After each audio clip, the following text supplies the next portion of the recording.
Okay, it's 6:30, and that is the time for the Murray City Municipal Council meeting for Tuesday, April 17th, 2018, and I'd like to welcome everyone who came to join us. We really appreciate your being here, and also those who are viewing on the internet, welcome as well.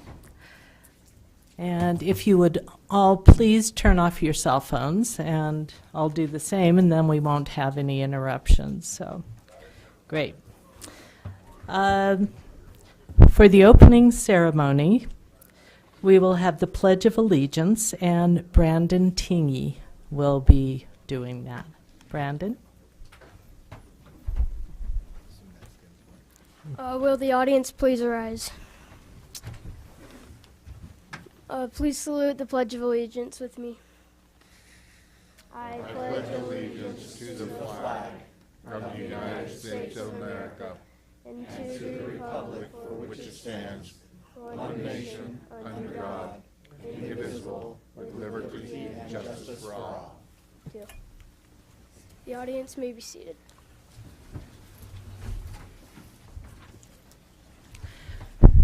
Great. Thanks, Brandon. You did a great job. Okay, now we're at the place where we will have approval of minutes, and we have one council meeting, April 3rd, 2018. So are there any changes, additions from the council member for the meeting minutes? If none, then I would accept a motion. I'll make a motion to accept. I'll second that. All in favor? Aye. Great. Okay. Minutes were passed unanimously. Now we're at the point where it is special recognition. And first, we have some scouts in our audience that I would like to recognize. And if, I guess we can start, Brandon.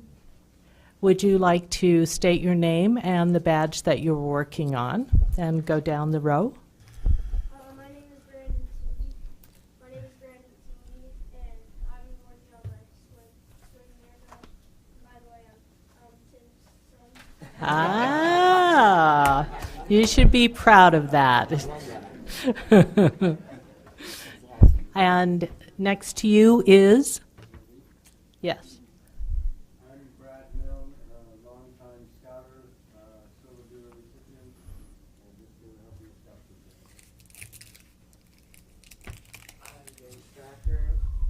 I am from Troop 1033, and we are working on the citizenship in the community.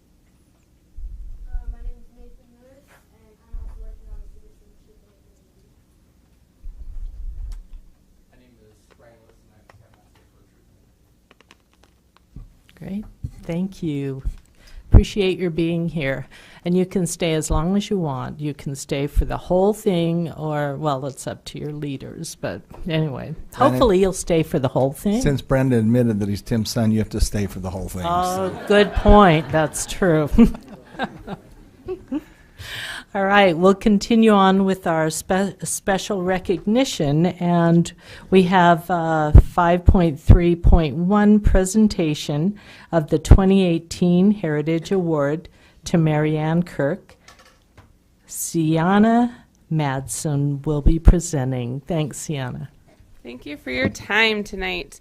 Marianne Kirk was appointed to the first Murray Arts Advisory Board in 1987 and served as the first Murray Cultural Arts Manager from 1992 to 2017. Under her purview, Murray City created the Historic Preservation Advisory Board in 1996 by city ordinance, incorporating historic preservation as required by the State Certified Local Government Program, which opened a stream of state funding for future historic preservation projects. Murray City is the only municipality in Utah to survey its entire built environment and historic assets. Marianne has been the driving force behind the creation of our local historic registry, and through her efforts, Murray now has several buildings and historic districts listed on the National Historic Register. In 2001, on the rediscovery of a storage shed filled with historic artifacts collected in the 1970s, Mary Ann spearheaded the effort to clean and catalog them.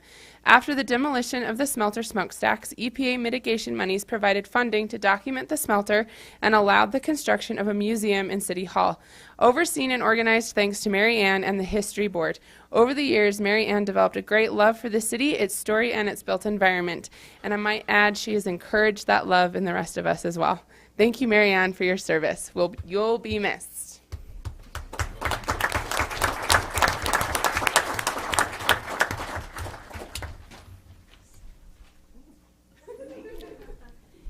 I just want to say thank you, and we leave Monday. It seems like it's been forever getting there, but I just want to say one thing in observation in preparing to go to San Diego on this Mormon Visitor Center. It's really been interesting to me. This facility brings in 150,000 people a year. Wow. It, in my opinion, and it's on the top 10 list of tours, the buses that come around in San Diego. And in my opinion, our story of Murray equals that story in every sense. I've memorized 6 pages because I'm a docent, you know, I have to take them through this darn thing. But I'm telling you, and I haven't been to the new facility, but I really encourage you to keep your vision high as you look down the road for a museum. You can choose to be a repository, which is what we have right now. We have all these wonderful artifacts. They're incredible. I think we've done a lovely job with the money we had and the space we had. But don't let your vision drop, because I really think if you have the vision of the MCCD, you've got the Murray Theater that I love what's going forward with that. That's awesome. Thank you for that investment. But I really think, and I know it's down the road a little bit with the museum, there's still a lot to do that you have on your plates of other projects. But I think Murray could be on the map with your museum story. I really, there's nowhere else in the Salt Lake Valley that has the museum, has the smelter story and the story of Murray that is, it really is not matched. You can't think of another museum in the whole Salt Lake Valley that has our story. So keep your vision on high on that, and I'll look forward to kind of see where you go. We'll be excited with that. And just kind of a little bragging when we have somebody bragging about, just so I don't know how many Murrayites run the Boston Marathon, but my daughter-in-law did it yesterday. She ran the Boston Marathon from Murray. She's a Murrayite, and she made it in 20, 25, 30-mile headwinds in rain and freezing cold. So you have I don't know how many get to do that, but I'm really proud of my daughter-in-law, Nancy Kirk, and I had to say that. So thank you very much, and we'll see you in a year and a half. Awesome. Thanks, Mary Ann.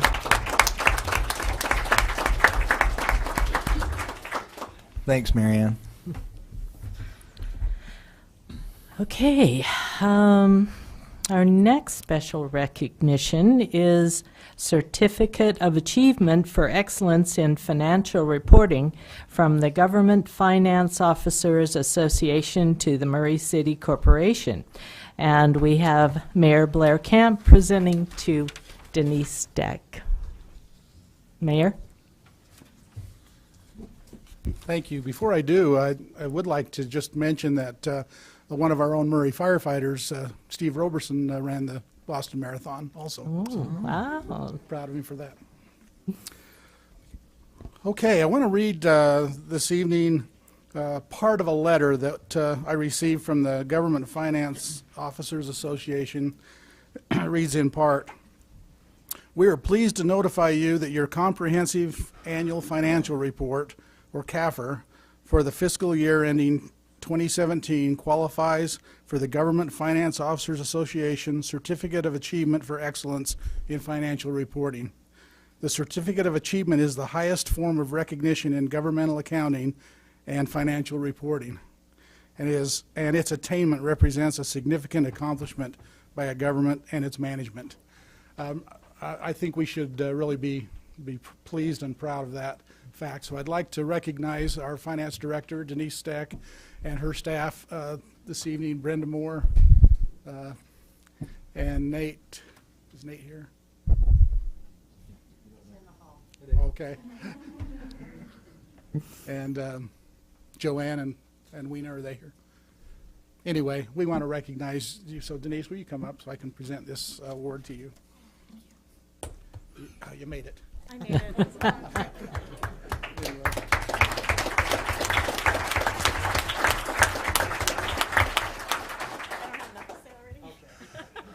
Thank you. I couldn't present this, or we wouldn't have received this award if I hadn't had such qualified staff. They are really amazing and supportive. Over the last 2 months, I don't know if they've seen me much out of my office as I've been preparing the budget, and they do all the work behind the scenes that get us ready for all of these final reports. So I appreciate Brenda and Nate and Weena and Joanne. They are wonderful. And I appreciate working for Murray. You make it easy to do my job. Thank you. Thank you, Denise.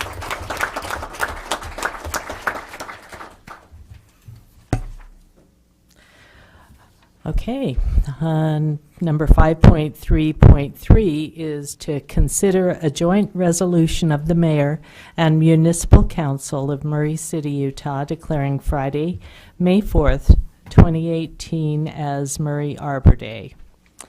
So I will take a motion.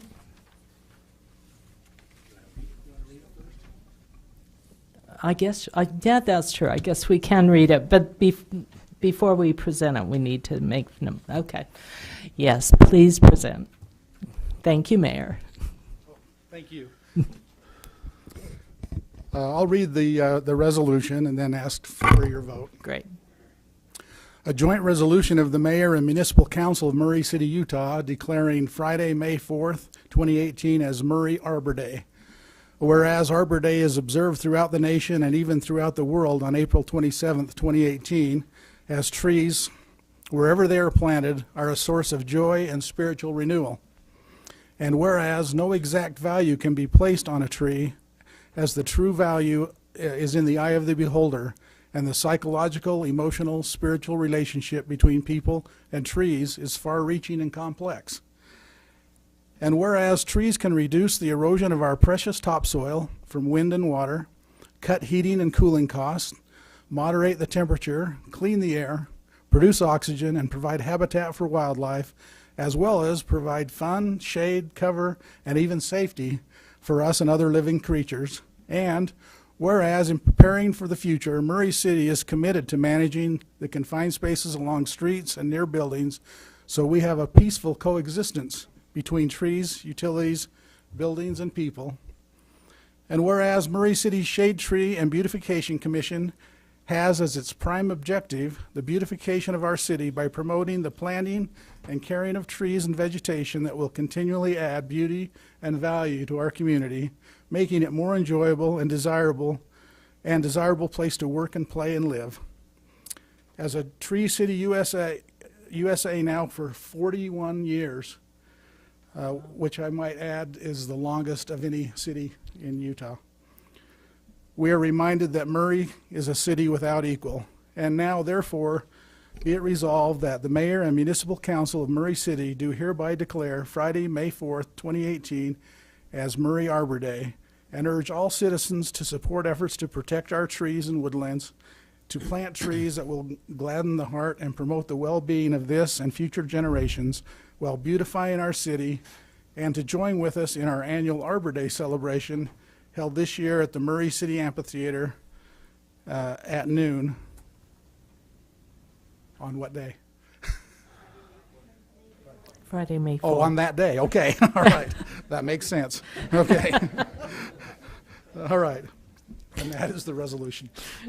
I'll make a motion. We adopt the resolution declaring Friday, May 4th, 2018 as Murray Arbor Day. Okay. Second. I'll second that.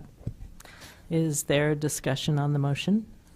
Not a discussion on the motion, but Blaine, my trees withstood the wind. Those new trees. So nice job. Okay. Jennifer. Aye. Aye. Aye. Aye. Aye. Okay, thank you. We're very pleased to have 3 members of our Shade Tree and Beautification Commission here this evening, and I'd like to invite them to come up to receive this resolution. Have Darren Bird and Judith Payne, and Jan Evans. Would you come up?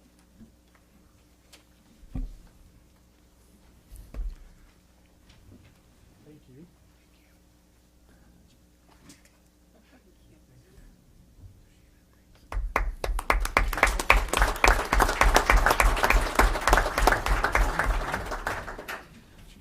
We'd like to share that we love Murray.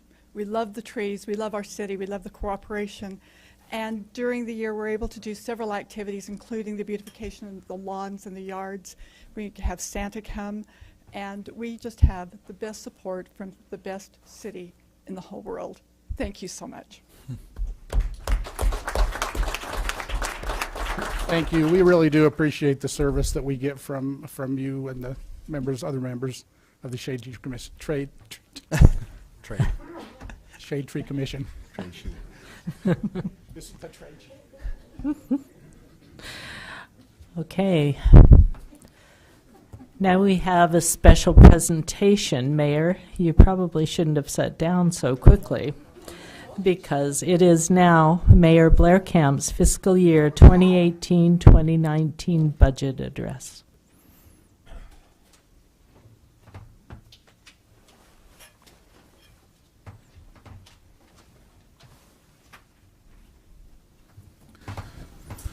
Okay, thank you. I appreciate the opportunity that you've given me to spend 2 hours to go over this line by line, 133-page document. No, thank you for the opportunity to present this budget tonight for your consideration. We tonight are presenting for your consideration a fair and balanced budget for Murray City for the fiscal year 2018 and 2019. And as we begin, I want to first again recognize our now award-winning finance department for the many hours that they've invested in preparation of this budget. Them, as well as our department directors, as well as the mayor's office staff. So we appreciate all the work that it's gone into it, and we appreciate the work that you're going to be putting into it as well, and that you already have. As you receive your budget binder this evening, you'll find a well-organized and comprehensive document that will provide you the detail that you'll need to consider the budget needs of the city for the next fiscal year. We firmly recognize the council's main task is the adoption and oversight of the city budget, and we look forward to working with you closely in the next step of the budget process. We are here to provide you with any and all information that you may need to be confident in this important financial document and this important financial decision in approving the budget. I want to start with mentioning priorities. This budget was prepared with a balance of priorities that were discussed with you during our annual budget retreat. Those priorities revolved around ensuring our citizens receive essential city services. It include retention of our current employees and attracting new talent when needed, replacement and maintenance of our infrastructure, including roads and sidewalks, parks, facilities, emergency response vehicles, playground equipment, and much more. And improvements like upsizing water lines to keep up with demand, as well as relocating Fire Station 81 as outlined in our downtown master plan. We talked first about employee retention. I'd like to begin with how this budget, I'd like to begin with how this budget addresses that first priority, the retention of our current employees and attraction of new talent. As I mentioned in the State of the City address in February, our employee compensation, particularly in the area of public safety, is lagging behind other agencies around us. There is a shortage of qualified candidates for police officers. Quoting from the State of the City address, I said at that time, and I want to reiterate tonight, Murray City cannot afford to lose trained officers to other departments over compensation issues. It's important to the health of our police department to have a good mix of experienced officers to mentor and train our newer members. Good officers are in demand, and we need to respond to the market conditions to keep our officers. We are also seeing a similar trend in the fire department as well. Last budget year, the City Council authorized funding for a comprehensive employee compensation study. Our consultant, TechnologyNet, completed their work in February 2018, and as a team, the department directors, the mayor's office staff, have been working together on an implementation strategy. Just a note, in a recent meeting of the Metro Fire Agency Board of Directors, a poll of our peer cities here in Salt Lake County indicated that Murray is the only city in Salt Lake County without an established career path for public safety. We've been aware of this issue and are implementing career paths in conjunction with this compensation study. 76% of the cost of implementation directly affects our employees in public safety, and the remaining 24% is directed to other city employees. In addition to implementation of the compensation study, this budget includes a cost of living adjustment for our employees of 2%. This percentage was decided after careful review of several regional and local consumer price indexes that reported a 3% increase for 2018. With regard to employee benefits, the cost of medical insurance will increase by 7.86%. This is significantly less than the original 11% increase proposed by PEHP, which was largely due to the level of usage. To realize the lower increase, the city will adjust benefit levels for pharmacy coverage, increase the out-of-pocket maximum, and increase the deductible. All other benefit costs remain the same as last year. As any city continues to evolve, the demand for service changes and may require additional personnel. And as I had the opportunity to sit down and meet with all the department directors and get it updated on their needs and challenges that you'll have the opportunity to also do next week, I listened to them, and as a result, I've included in this budget the following new positions. One additional police officer to assist in covering an increased caseload and to provide a school resource officer at AISU. 2 additional crossing guards. 1 additional battalion chief in the fire department to manage firefighter training and safety programs. The upgrade of a part-time office administrator 2 in the fire department to full-time. 1 risk analyst in the attorney's office to assist in managing the citywide risk management program, which I believe is going to pay dividends in the long run as we improve our risk management in the city. 1 electrician in the water department, 2 apprentice line workers in the power department, 1 facilities maintenance supervisor, and 1 maintenance worker in the parks department. In addition, we have removed 1 full-time assistant golf pro position from the budget and replaced it with part-time wages to operate seasonal programs.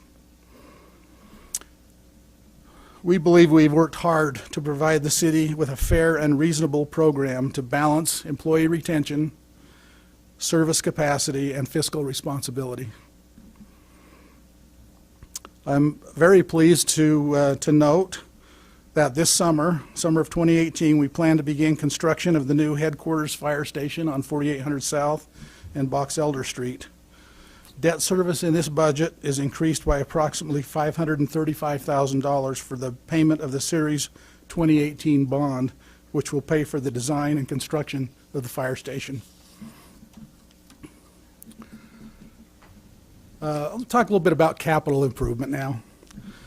Independent of the operating and employee budgets, the capital improvement projects, or CIP fund, relies on a transfer from the general fund to provide for maintenance, replacement, and improvement of the city's non-utility infrastructure, such as parks, roads, vehicles, fire apparatus, and other equipment.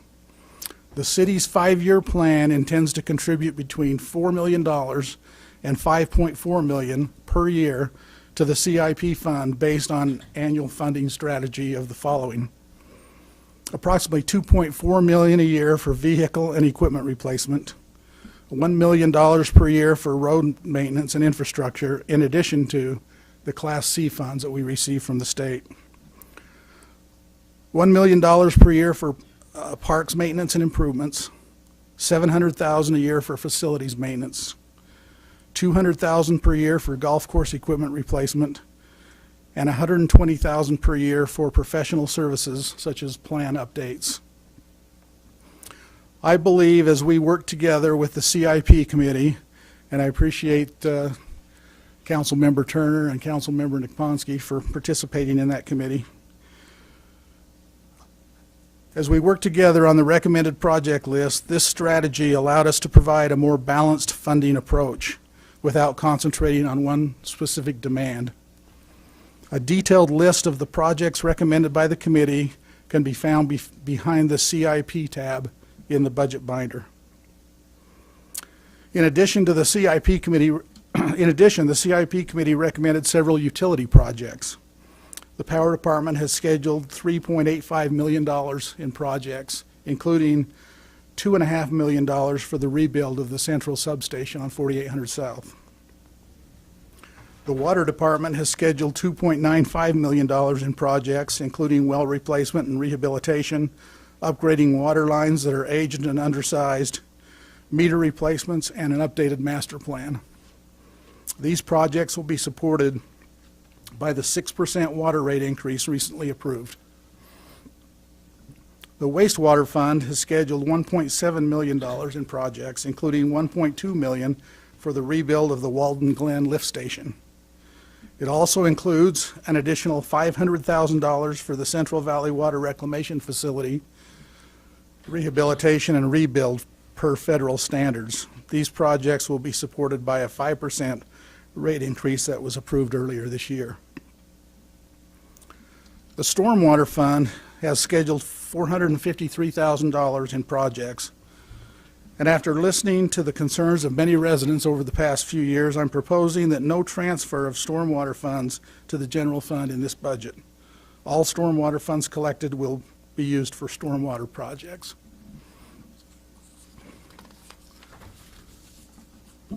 Now let's talk about our library. In order to provide sustainability for our library board has recommended a 55% property tax increase. This increase will be used to support current operations and begin building a reserve for the construction of a new library in 3 to 5 years. The library has not realized a property tax increase in the past 12 years, and the demand and cost for services, as well as the need for a larger building, continues to increase. Now, I want to note that 55% sounds like a lot, but the cost of this increase on an average resident with an assessed value of $315,000 will be $2.75 per month. I also think it's important to note that even after this proposed increase, the Murray Library continues to be a great value to Murray residents. The cost is lower than the Salt Lake County Library assessment, and since Murray, Salt Lake City, and Salt Lake County library systems have a shared use agreement, residents are able to patronize all the libraries. Therefore, having our own library system, even with the increased rate, saves Murray residents money. As I mentioned earlier, a focus area of this proposed budget is to provide adequate funding for essential city services and public safety. In order to meet the goals of the CIP and provide an organization that retains trained and seasoned personnel, especially in public safety, I am proposing to increase general fund revenues through a $2.8 million property tax increase, the majority of which will go directly to support the costs of our police and fire departments. The city has not realized a property tax increase in the past 12 years, yet the cost of providing these essential services and infrastructure has increased considerably. The cost of this proposed increase on the average residence with an assessed value of $315,000 will be $9.20 per month. While most of this increase can be attributed directly to the cost of providing public safety, Murray's proposed property tax rate will remain 87% lower than if the city were to join Unified Police and Unified Fire. So during the economic downturn of 2008, the city took a major blow to sales tax, which is our primary revenue source. And it took the city until fiscal year 2015, or in other words, 8 years, to restore sales tax revenues to the amount collected in 2007. How did the city make it through those 8 years? The financial burden of continuing to maintain services and infrastructure during that time was carried by restricting employee compensation, postponing equipment replacement, and deferring road and parks maintenance. We are now at a critical point where these items need to be addressed.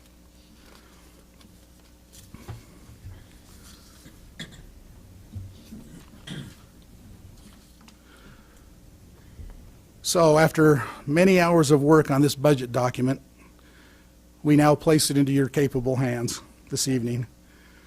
Please review it carefully and thoughtfully. This document will also be available on the Murray City website beginning tomorrow for review by the public. My staff and department directors are ready to assist you as a resource throughout the budget process, and we look forward to input from the public during the designated public hearing processes. I conclude with one more quote from the State of the City address. Quoting, I must like to quote myself, okay. I'm optimistic about the future of Murray City, and I hope you are too. I look forward to many changes and improvements in the coming years as we all work together. So thank you again tonight. I believe that we all share the common goal of assuring that Murray City is a safe and vibrant community that we're proud to call our home. Thank you.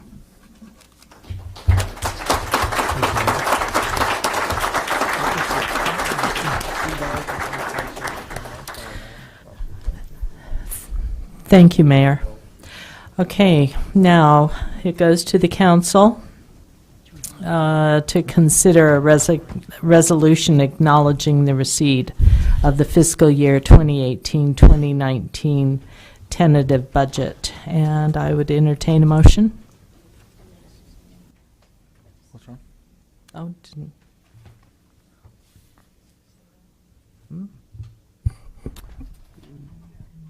You have a Oh, okay. presentation?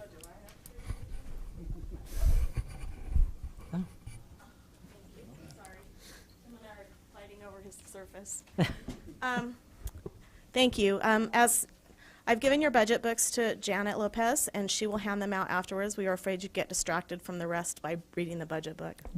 It's fascinating. I know. But I tried to make it more interesting this year. So, employees, if you see your picture in there, you can come see me and I'll give you a piece of candy. But there are hundreds of pictures of our employees throughout this budget book this year, and there's a lot more narrative than there has been before, explaining what we do and why we do what we do.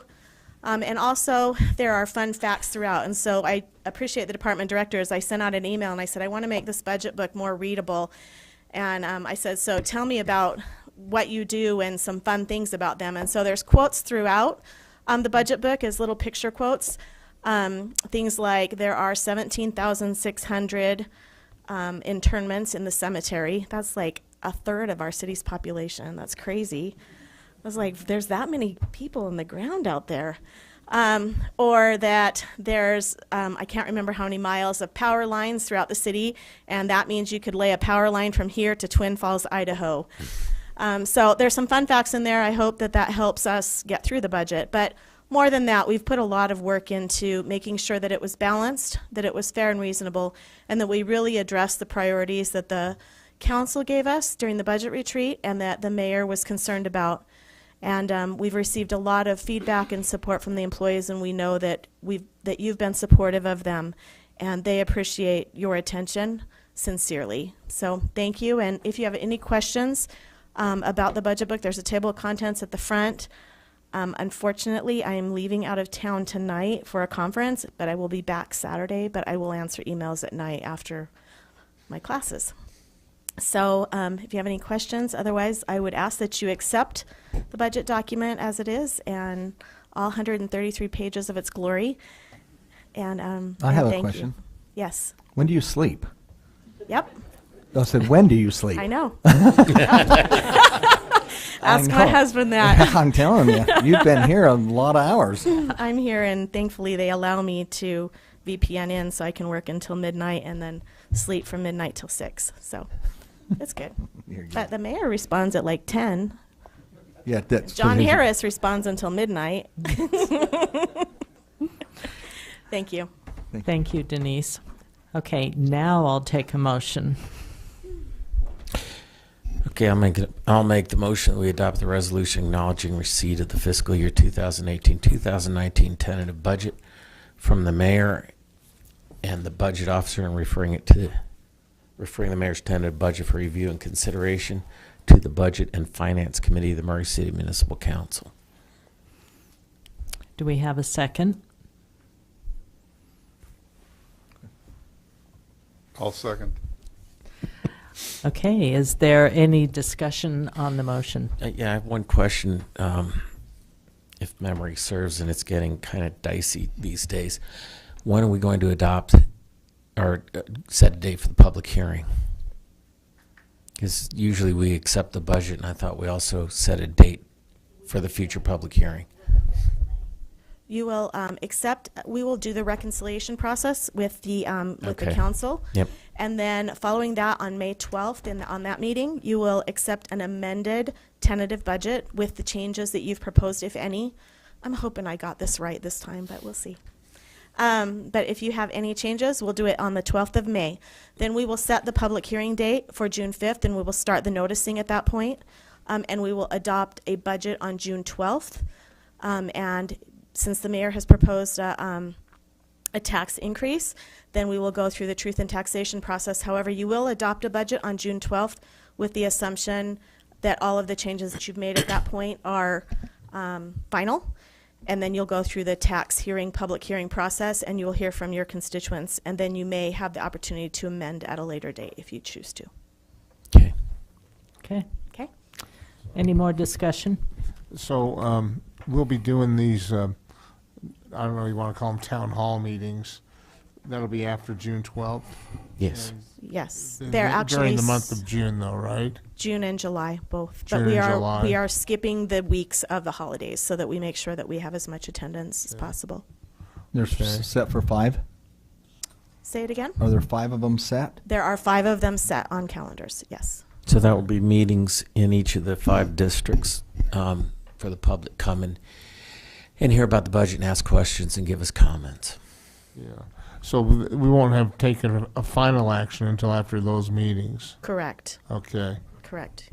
You will have the opportunity to hear from the public during each of those meetings, as well as a public hearing prior to the adoption of the final budget on June 12th. You will have that public hearing process on June 5th, and you can receive public hearing or public feedback at that point. It will be a public hearing, and then on June 12th, you will take action.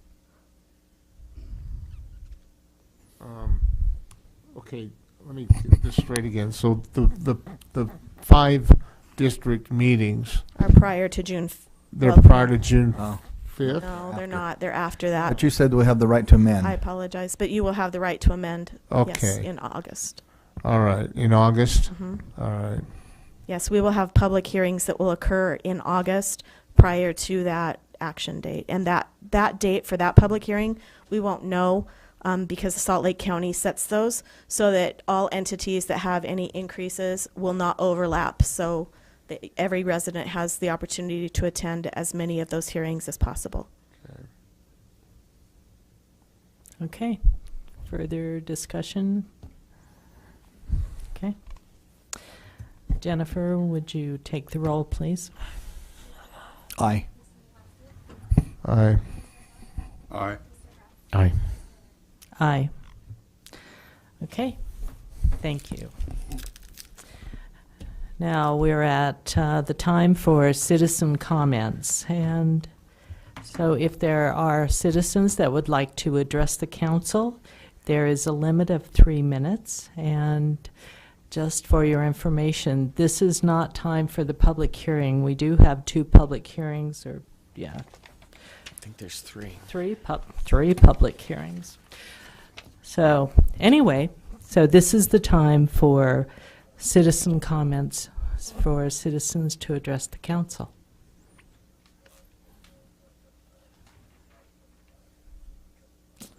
Okay.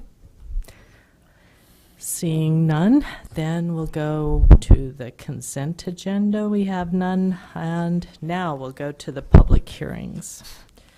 So the first public hearing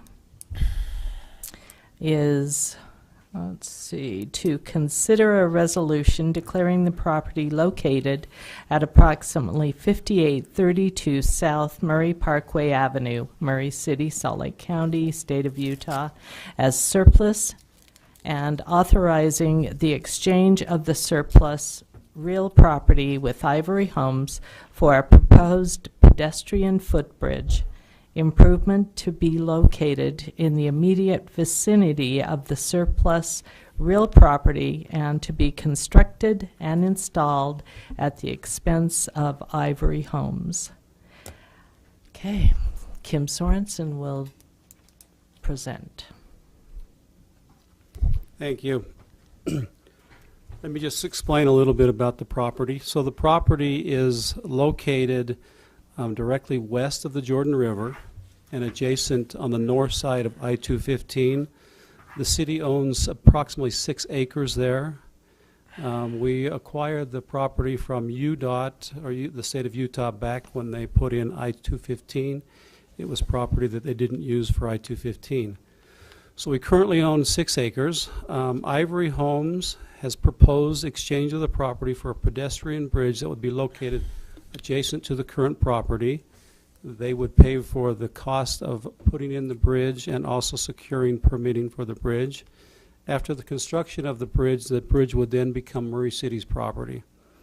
Now, we've had an independent land appraisal for the property. It's about 0.4 acres.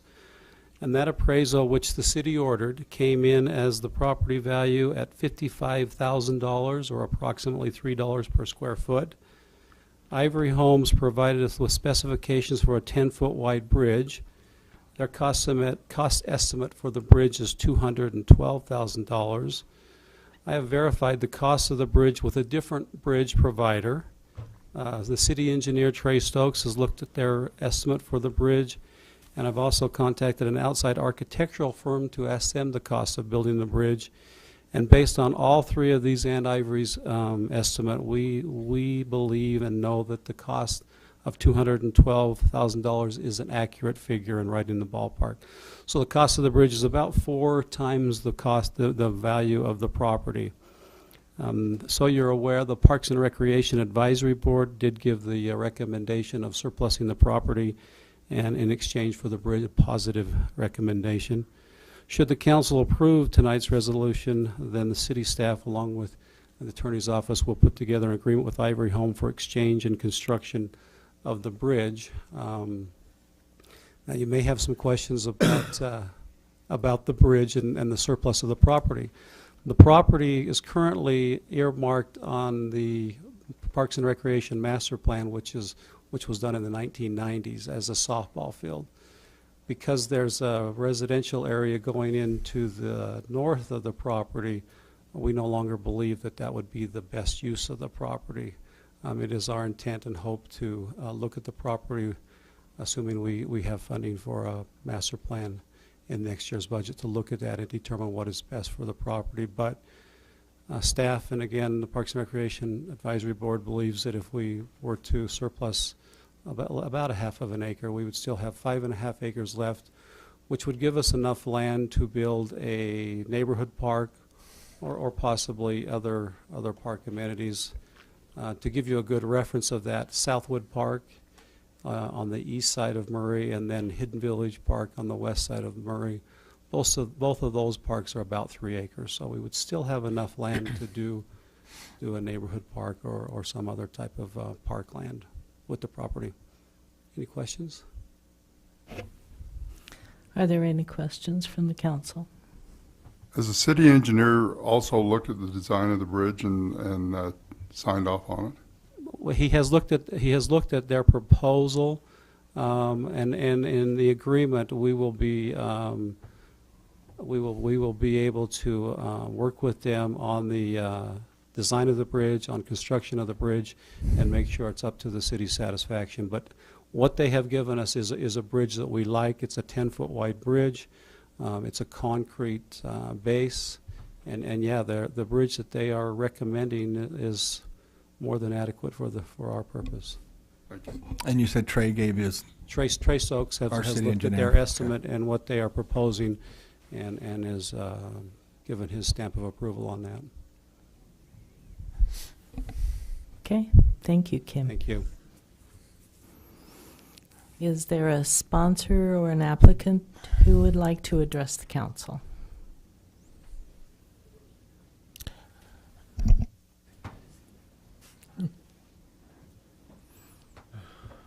Evening, Council. Brian Prince with Ivory Homes. Appreciate the time tonight, and appreciate Kim and all his work he's put into this. I'm happy to answer any questions you have. The purpose in our proposal is we've seen tremendous success with or interest in the subdivision we're currently building, but a consistent concern or frustration with potential buyers is safe and convenient access to the great amenities next door, which is obviously the Jordan River Parkway Trail Corridor and Willow Pond Park and so on. And so we see this as instead of building a little park in our subdivision, giving homeowners and the adjacent neighborhoods, the neighborhood to the west of our subdivision, those residents a safe and easy access to these great community amenities is much better than building another small park. So that's the purpose and vision, and we appreciate staff's help and work to move this forward. Any questions I can answer for you? Any questions? Okay, thank you. Thanks so much.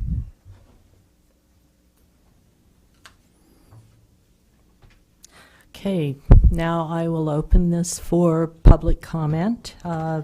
If you would like to make comment on this, if you would fill out the comment form and turn that into Jan Lopez.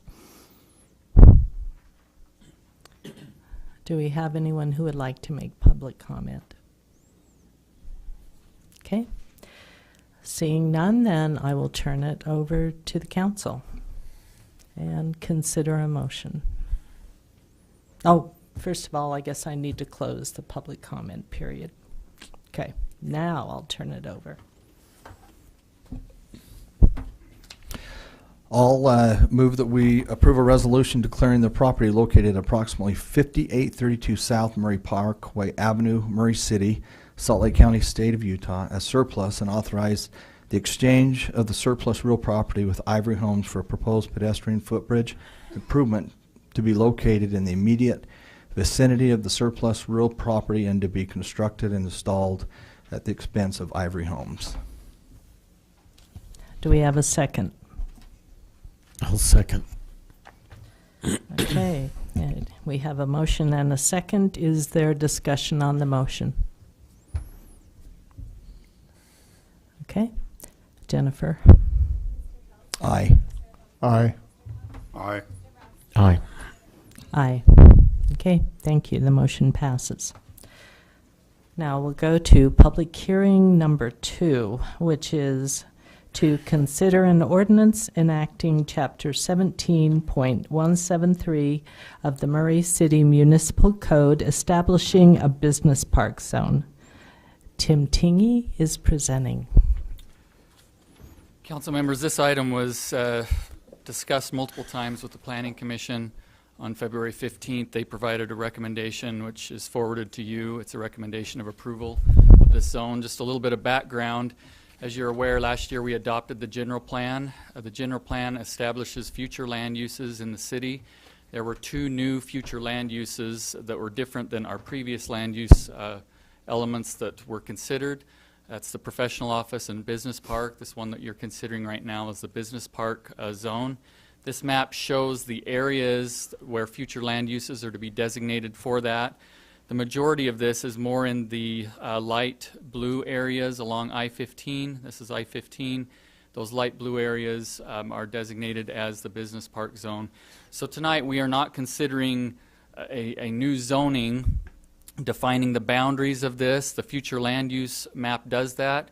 There will probably be future applicants that will come forward with proposals to allow for this and that you'll consider. But tonight this is adopting the actual ordinance that basically outlines the design standards, the purpose of the zone, and especially the land uses that are in place. So real quickly, the purpose focuses on light industrial office space and having commercial elements to that. We're hoping to facilitate revitalization of I-15 and properties in that area.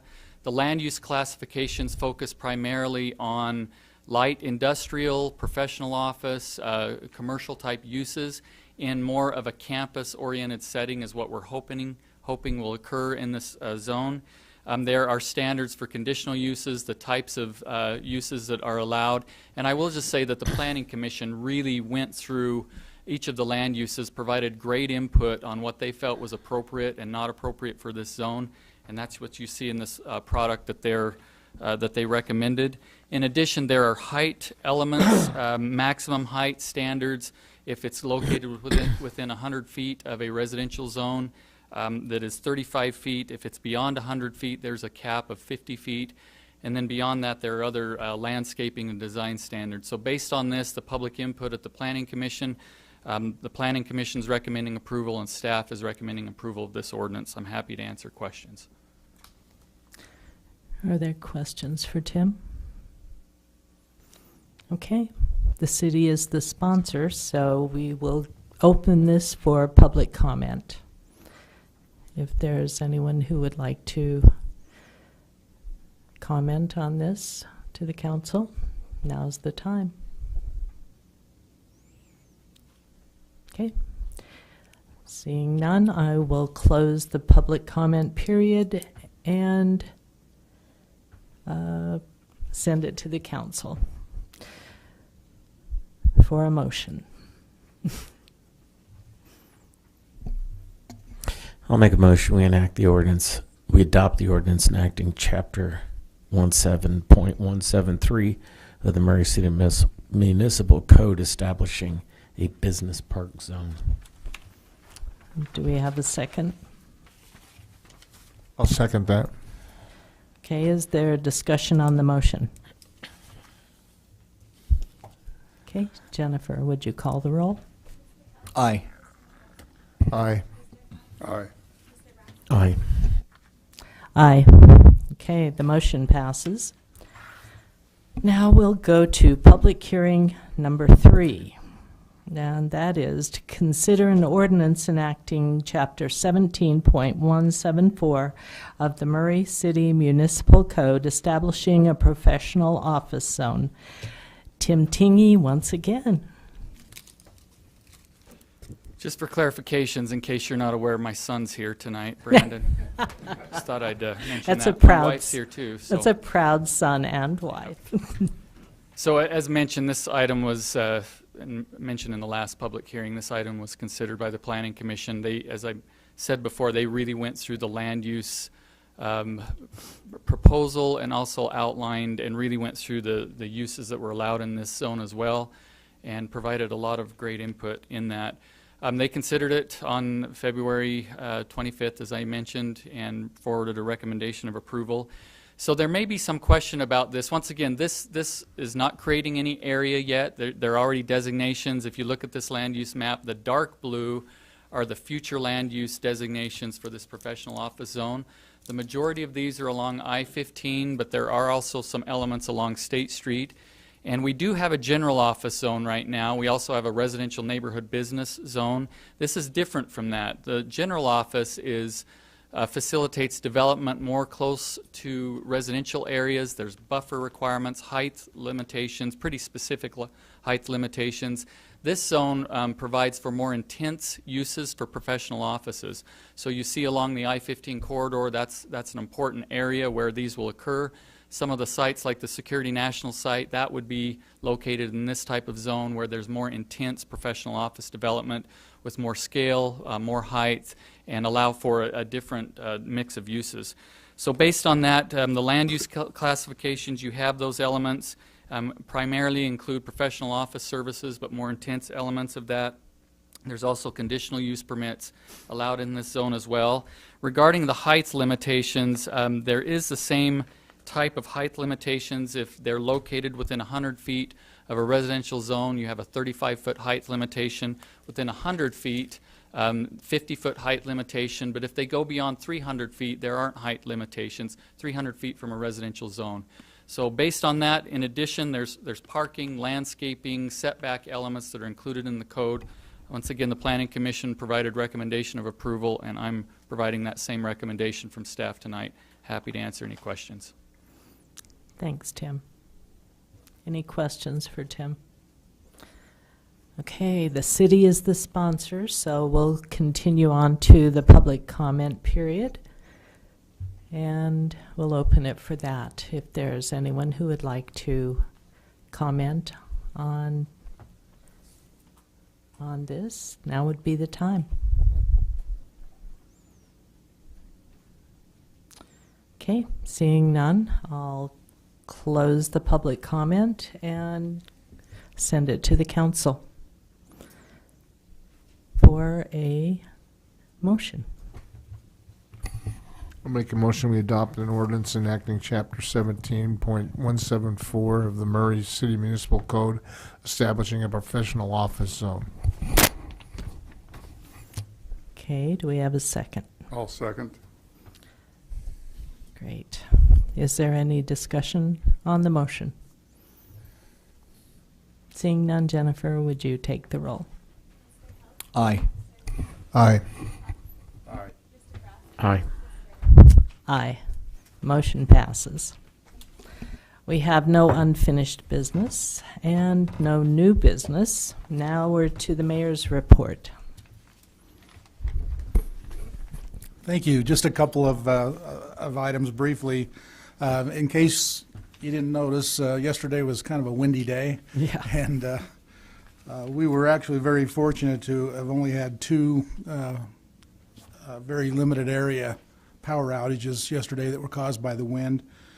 Each one affected about 70 homes and lasted about 45 minutes. So that's actually very, very good, considering the wind. It blew my neighbor's fence over, and blew a tree over in another neighbor's yard. So kudos again to the power department. They do an outstanding job.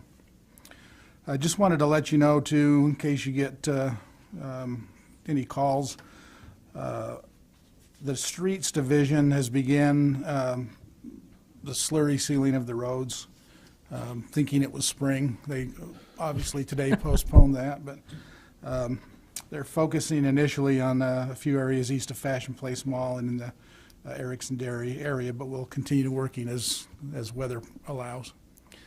And then just one final note, I don't know about you, but I get a lot of questions about people who are excited about the new residential developments, and the Garbett Homes project down on 700 West at 6600 South.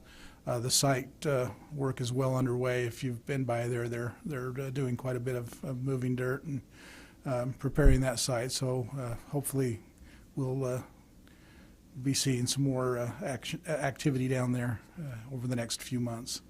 I was a little bit concerned after yesterday that those piles of dirt might be in our bunkers at the golf course, but anyway, that's all I have for tonight. Okay. Does the council have any questions or comments for the mayor? Mayor, will you make sure you convey to the power department and all the employees, we had some horrific graffiti that was where the power department walls are along Winchester, and then, I'm not sure what east, but around Fashion Boulevard, and then even into the neighborhood, and it was all over. And I mean, it was amazing because it had to be done, they said, between the hours of like 2 a.m. and whatever. And I had some neighbors talking about it, and then within probably 6 hours it was gone. Every single bit of it was cleaned up.